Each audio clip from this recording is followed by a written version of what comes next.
not yet know why this terrible event occurred.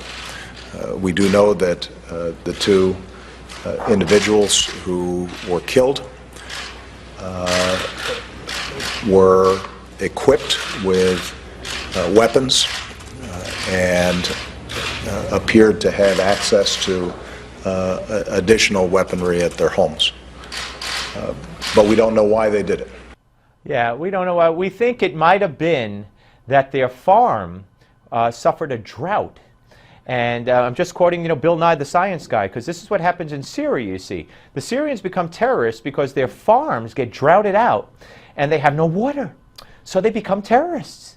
And that's why climate change causes terrorism.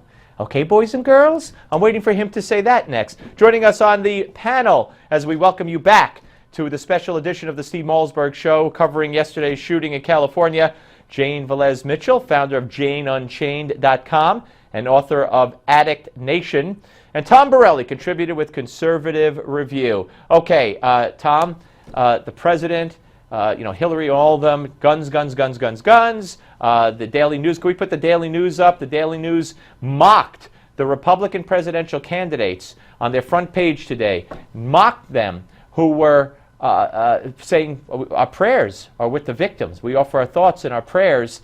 And the Daily News said, there it is, God isn't fixing this, and put four of the candidates up there and their hopes of good prayers and mocked them. It's simply outrageous. First, my prayers do go out for the victims and their families. Obviously, we are a Christian nation and we need to pray for these individuals.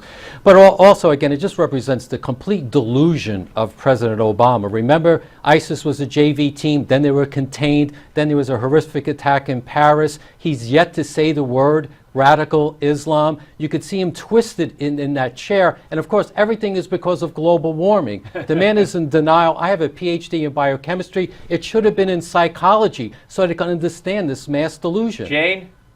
Listen, this may have been terrorism, probably was, combined with a workplace grudge, but we have a crisis in this country, and the crisis is weaponry. Assault weapons, legally purchased assault weapons were used in this carnage. There is now, on average, a mass shooting every day in the United States. All right, I'm going to have to stop. Wait, Jane. All right, Jane, I'm going to have to stop you and define what that means. When the gang thugs in Chicago kill more than 4 people, including themselves, that's considered a mass shooting. The overwhelming majority of these so-called mass shootings are street crime and gang-related thugs in the inner cities run by Democrats that kill each other. So now you may continue. Something. When Adam Lanza killed 20 children and 6 other individuals, he wasn't a gang member. He was a privileged Connecticut boy who loved to shoot. That's the aberration, Tom. This is part of the progressive change the page, because we want to talk about the real threat. It's radical Islam. It's an epidemic. It's a global epidemic, and we need our leaders to point it out and address it. And oh, by the way, they had bombs in their house.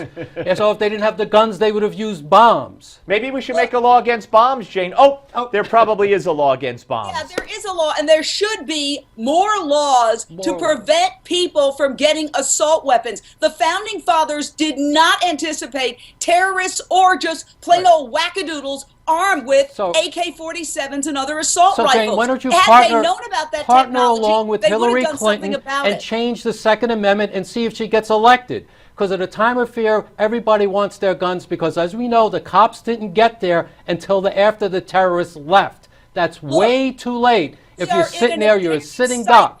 Of gun violence in this country, and we know that when something's readily available, we get more easily addicted to it. If there's a lot of drugs, we become addicted to drugs. Now we have more guns than there are people in the United States.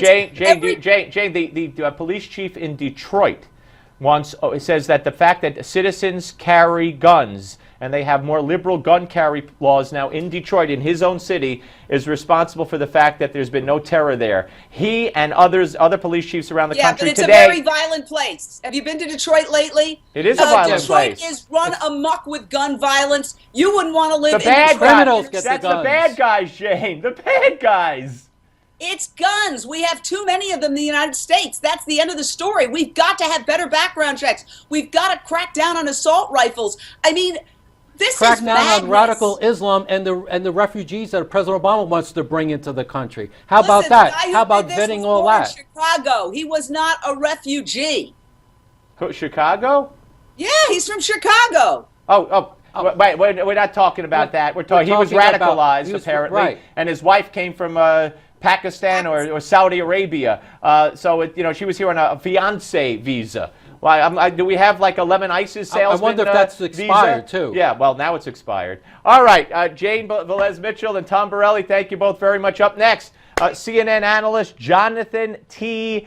Gilliam will be here to bring us his expertise on what happened yesterday and where we are right now. Don't go away.